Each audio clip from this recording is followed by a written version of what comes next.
What's up, everybody? This is Patrick from the Living in Principle podcast, and here are my thoughts, my unfortunate thoughts, on why millions of people on the left will eventually support the normalization of pedophilia. To preface, I am not just talking about the rabid queer activists with facial piercings, ugly tattoos, and blue hair. I'm talking about the average middle to upper class progressive normie. These are usually high functioning Gen X and millennial Democrats with successful careers, loving families, and active social lives. Here is why and how. The average normie progressive's beliefs and epistemology stems from one source and one source only: the consensus of the mainstream institutions that the regime or establishment, whatever you want to call it, controls. The normie progressive trusts and believes in these institutions because they believe that the institutions reflect their beliefs. Because they believe these institutions reflect their beliefs and they implicitly trust these institutions as being the arbiters of truth, they do not realize their beliefs are beliefs. They believe their beliefs are fundamental truths of reality. This renders them, to those not on the left, as blind religious zealots, and that is exactly what they are. Besides not realizing that their beliefs are beliefs, another thing that they are ignorant about is that the institutions they trust are actually responsible for their beliefs. These people do not instill their beliefs into these institutions. It's the complete opposite. The people behind the institutions, the people hiding in the shadows, the puppet masters, have instilled their beliefs into the progressive normies. When one of these normie zealots, normie progressives, whatever you want to call them, say they trust in the experts or trust the science, all they are saying is that they put blind faith in the experts, in the science.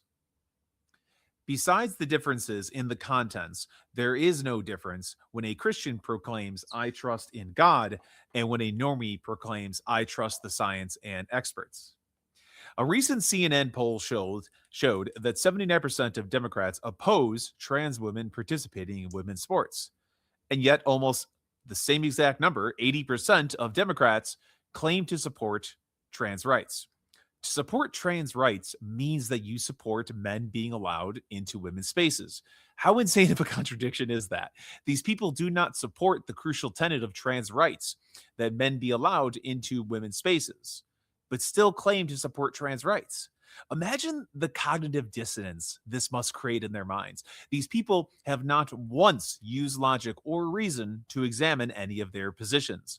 All that matters is that the institutions tell them that the experts all agree that trans women are women, and these men pretending to be women deserve to be allowed into actual women's spaces, even though they'll also say that they don't believe the men, trans women, should be allowed into women's spaces. The woke activists running the institutions have decades of quote unquote the science that the normie blindly trusts in to back up their claims that men can be women. And that's all that matters to the progressive normie. So let's look at what is being done to children in schools when it comes to the left's version of sex education. The schooling system is introducing more and more graphic depictions of sex to children at a very early age. I actually know someone whose son, I believe in seventh grade, received a lesson on fisting, as in shoving your fist into someone's butt, or I suppose into their vagina. But, whenever I think of these people trying to groom kids, I think of them trying to groom them into queerness, which is usually their main forte. So normal people, we see it for what it is: demonic, perversion, evil. But the left frames this quote unquote education as beneficial to kids, that it will allow them to understand what sex is at an early age, and that it will help them stop other people from taking advantage of them at an early age. Now, imagine about 10 to 20 years of this graphic form of sex education. Put yourself in the mind of one of the depraved, blue haired, and dysgenic activists or academics on the left. How will they interpret this? In our minds, because we're normal, it's inappropriate and bizarre, and that it's wearing away at the innocence of children. And I think we could all agree that, the one of the best things about life is the innocence of children. We should be willing to die to protect the innocence of children. In the leftist mind, it's making the child understand what sex is at an earlier age, how sex works. The crazed leftist activists or academics running the institutions then begin conducting studies. Studies that they assure the normie progressive shows that a child now understands the consequences of sex. In their minds, if one understands sex in this mature way, it's a short hop and a skip from a child being able to understand sex to being able to consent to sex.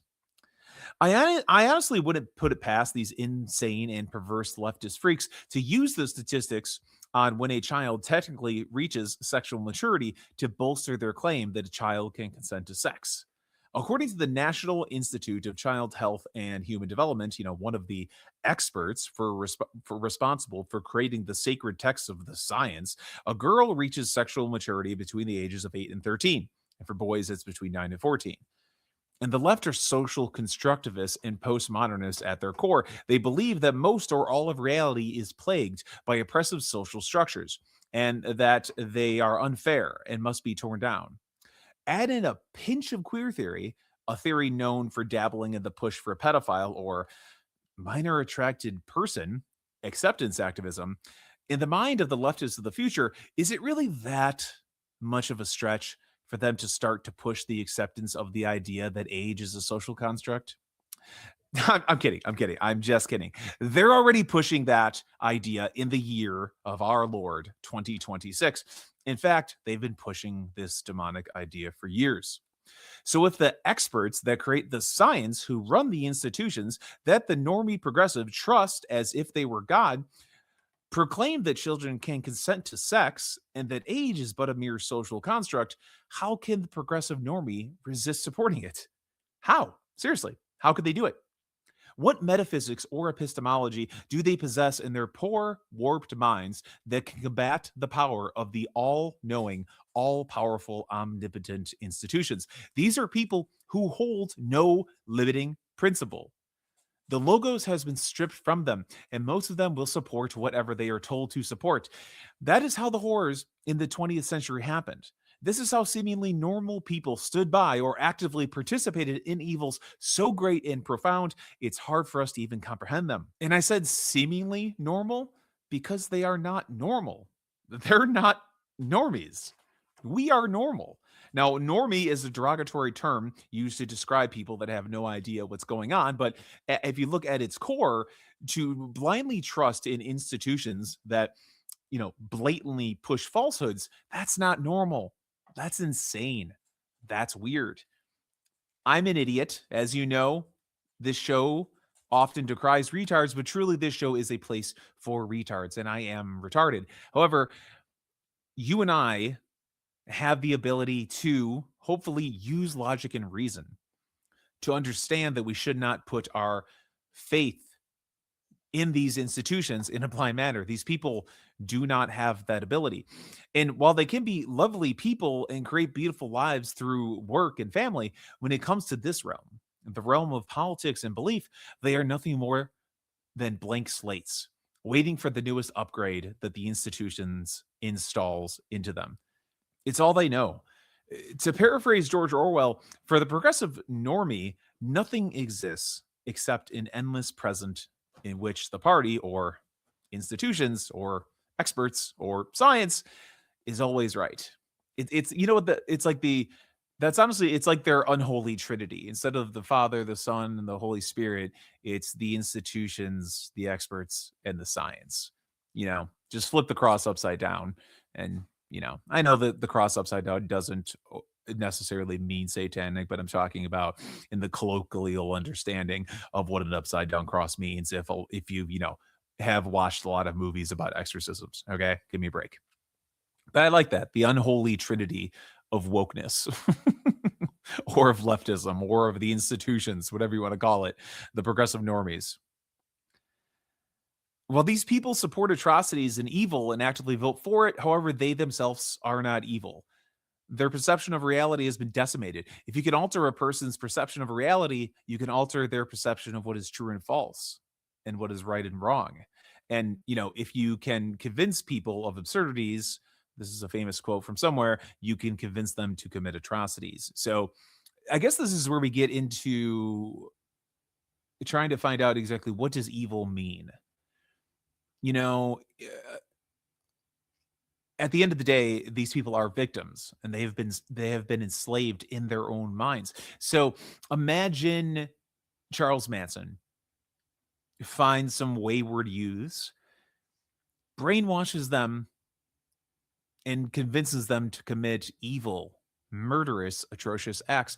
Think of Jim Jones brainwashing all of those poor bastards into supporting his weird communist compound utopia, and they commit evil acts and eventually kill themselves. Like, does that make them evil?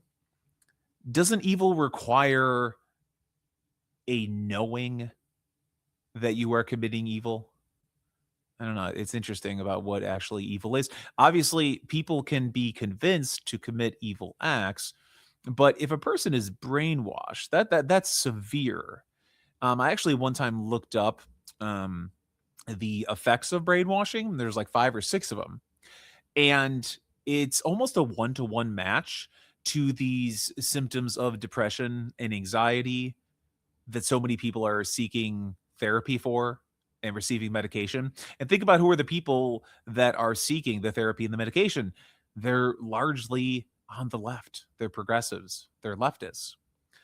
So these people are being driven insane and are either tacitly supporting the evil, if usually if you're a progressive normie, by just sitting by and let people mutilate and indoctrinate kids and do all other kinds of heinous stuff, like what they did with abortion. Right. No, life isn't a conception. No, life is basically, really, when it gets down to the core of it, according to their view, their worldview, life is whenever the mother decides it is. That's why I always talk to them about that. I'm like, it makes no sense. You don't even have to bring God into it. Like, if life doesn't begin an exception, then essentially you're casting yourself as your own God and you are determining when life is. How can how can a little fetus, little baby inside the mother's womb, how can it be life at 3 months if the mother wants it? But if the mother doesn't want it at 3 months, then it's not life? Like, reality doesn't work like that. I understand that there are lots of aspects of reality, but your personal opinion doesn't come into the equation on when a life begins. The only thing that makes sense is that life begins at conception.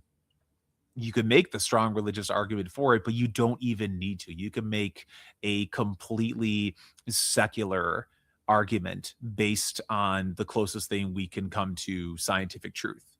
The second that new spark is there, 3 weeks later, is that when you think after the spark is there, when life begins? Well, that's just your opinion, man. Once the spark is there, that is when life begins. So you have an entire group of people that are supporting the grooming and mutilation of children. You have an entire group of people that have supported for decades tens of millions of babies that have been murdered in the womb.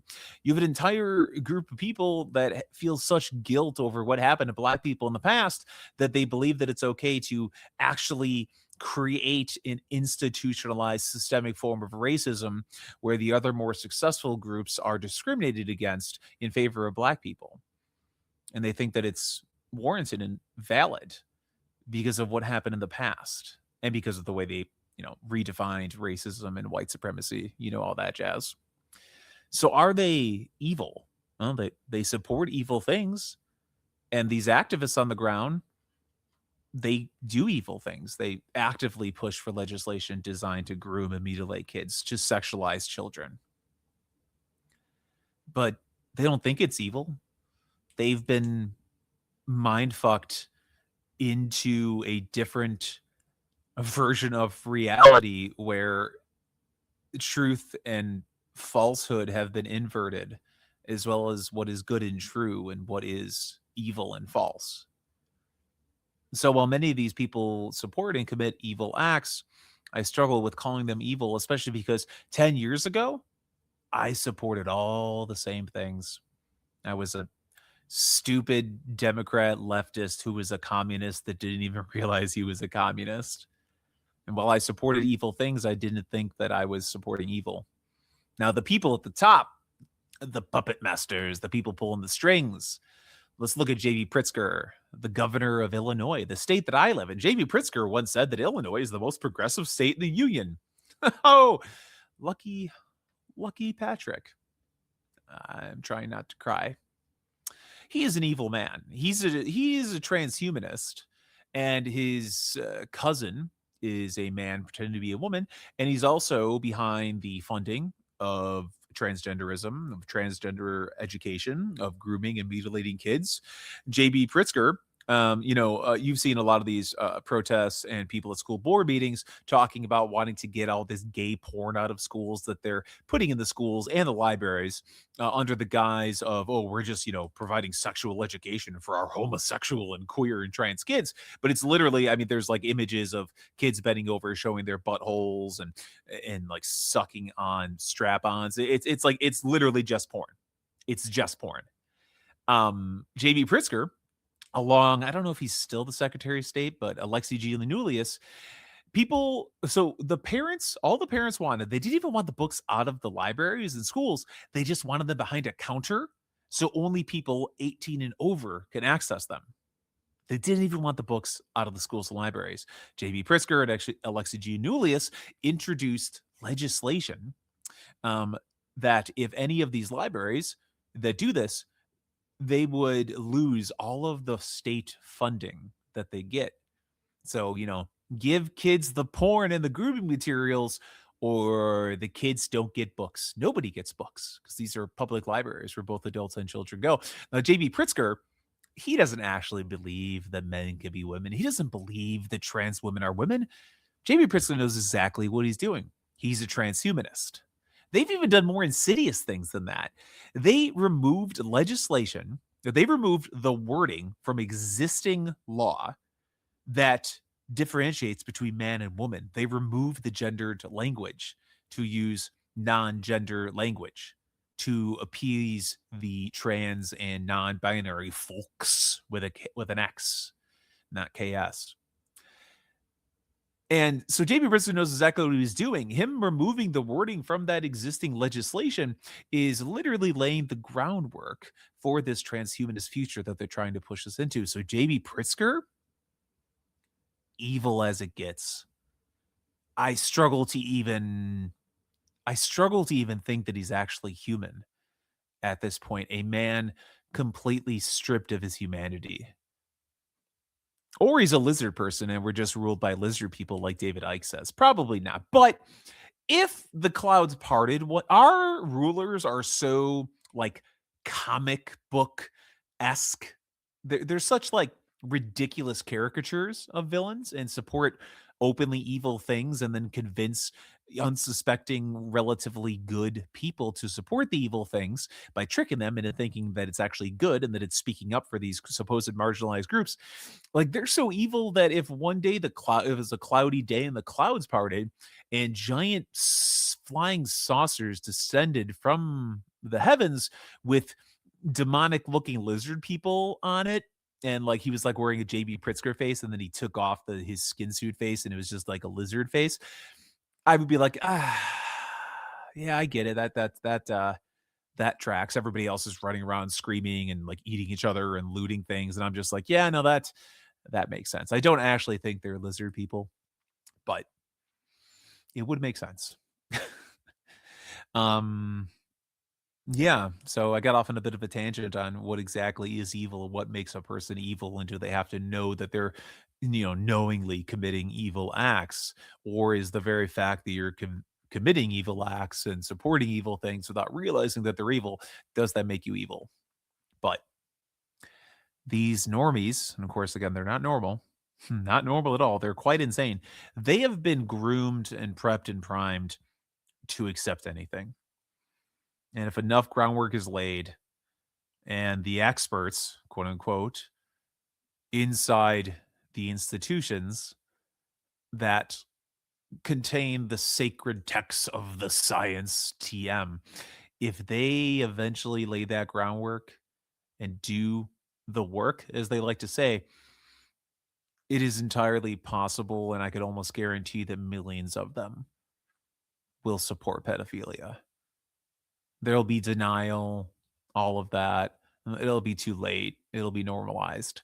And eventually they'll go, well, the science changed. And it's like when you think that God is blessing you with something and then all of a sudden something gets taken away from you and you're like, well, it's the will of God. You know, it's just the will of the science, the will of the experts, and the will of the institutions. Thanks for listening. If you excuse me, I'm probably going to go maybe scream into a pillow and then cry for a bit. See you guys next time.